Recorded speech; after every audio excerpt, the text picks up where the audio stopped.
Did you know that if you implement neuroscience into your advertising strategies, you'll find a drastic increase of 35% in sales? So, let me explain to you first how you can get that result and how we got to that point. I was in my room, as always, sitting on my computer, working on new advertising strategies or new business ideas that I'm thinking about. And while I'm doing that, I'm listening to the Andrew Huberman podcast. And then it struck me while I was writing down ideas. What if I implement the neuroscience that he explains, implement it into advertising? Will we see an increase in results? And if you're not familiar with Andrew Huberman, he's a neuroscientist a professor at Stanford University of Medical Science. And I've been listening to him almost all the time. He's incredible. I'll make sure to link out his podcast below in the video. And as I was saying, after watching, I was saying like, oh yeah, maybe I can implement that into my business and come up with a new business idea, a new strategy that we can implement as a first of its own. Because we've done the research, no one implements neuroscience into advertising yet, or the agencies that do that yet. And we want to be the first. And how we built further advanced on it, we also read Robert Greene's books. Now, if you're not familiar with Robert Greene, he's an author that talks about power, seduction, and war strategy. He's an incredible psychologist regarding those. And we read the 48 Laws of Power, and we were able to implement some of the ideas from that and combine it together with the neuroscience in order to create a marketing strategy. And that made me question, what if we implement neuroscience in advertising? Now, when it comes to the term advertising in neuroscience, there is a term that they use. It's called neuromarketing. Now, in neuromarketing, what essentially it means is that you use neuroscience and neuroscience machines related in order to identify what gets the consumer to react, to engage with the content or get a sale on that content. Using that science, we're able to identify which creatives that actually perform the best at what type of content you should be uploading and who your target audience it appeals more to. Now, to really be able to use this and utilize this to the best of your ability, you have to use certain tools such as electrophilogram, which is known as EEG, my bad. And then you have to use skin conductors and an eye tracking machines to fully track your consumers' actions and behaviors and to understand what gets them to engage with your content. And then you can utilize that to the best of ability to make content that they get them to engage. In June 2021, there was an experiment that was conducted by a group of researchers in the IULM, I believe that's what it's called, which is the University of Milan in Italy. And the research was to see whether or not emotional type of content had effect on the buying choices of the consumer. The goal of the experiment was to see how many people would donate to the United Nations Children's Emergency Fund, to see if there's an increase or decrease in the amount of people who would donate to that charity if depending on what the emotional content. So the experiment involved 70 different people, 35 men and 35 women in the mean age of 68. And in that experiment, they tested out 2 different spots and flyers, and they used something called as the prognostic factor.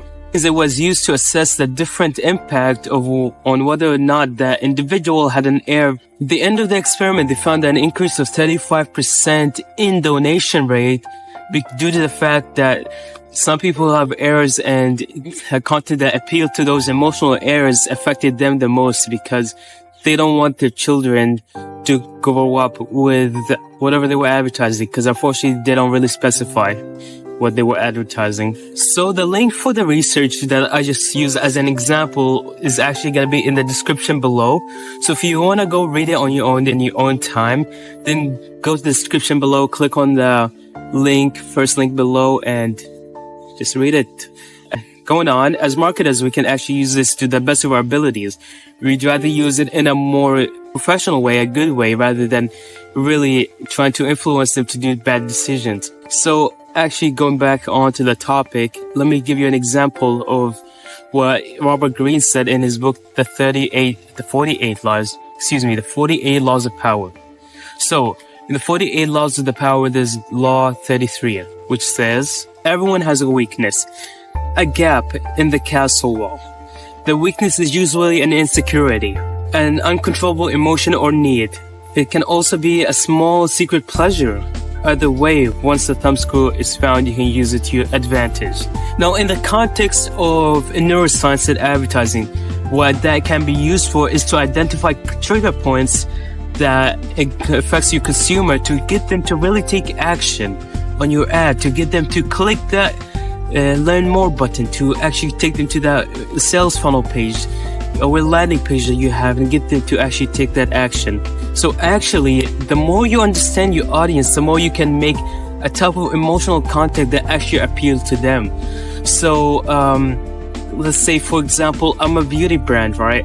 Now my target audience would be people who have either, let's go with acne, because I have acne right now. So, and something would be like, a type of content would be like, oh, I struggled with acne through all my life. I thought I was hideous. I couldn't look at myself in the mirror and I felt really bad about myself because of the acne. And it made me really depressed. So then I discovered anti-product's name, and this product actually helped me get rid of my acne in just 60 days. And look at my skin now, it looks a lot better.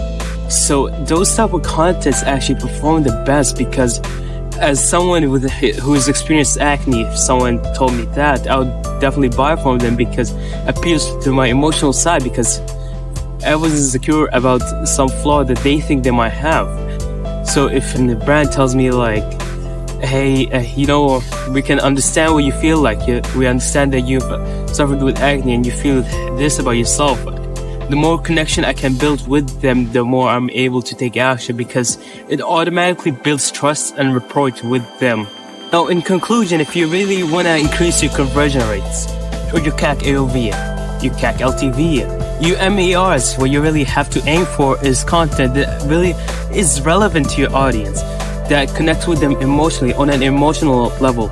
Now, a big mistake I see brands make is they're always posting pictures of the product. They're always posting a product showcase, which is good depending if you have an audience that already is. But if you're actually looking to reach out to new audiences, to new people, or if you want more people to buy from your brand, what you really have to is you have to connect with them. As a brand, your job is to help out individuals. For example, for me as a brand, your goal is to help me out with my acne. And through that, you have to connect with me in an emotional level to really get me to fully trust your brand and to fully know that you're actually doing this in order to help me, not in order to make profit. Like a lot of the corporations they only do it in order to make a profit. But if you really show yourself as a brand who completely understands, who's been what you've been through, who can empathize with you and relate to you, trust me, you'll get a lot more conversion rates, like the 35% that I showed you. And that was just in a few days. You can get yourself that in 30 days easily. Now, at my agency, we're always looking to advance in neuromarketing and neuroscience. And we're also always looking on research in order to get the most data we can, in order to truly understand the human patterns and how we can use them to the best of our ability, so we can help you as a company help other people. Now, if you're an e-commerce brand that wants us to do your advertising for you through the neuromarketing industry and through the AI implementation, then please schedule a demo call. It's a short 15-minute demo call. You don't have to pay anything. It's completely free. In the description below to see whether or not we're a good fit for you. And as always, thank you. Now, actually real quick, before I end the video, I actually wanted to say something. Now, if you're probably confused about where the AI implementation comes in.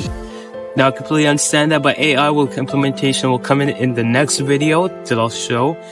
Actually, maybe the next 2 videos, but it will be there soon. I promise you that. As always, thank you. Peace out.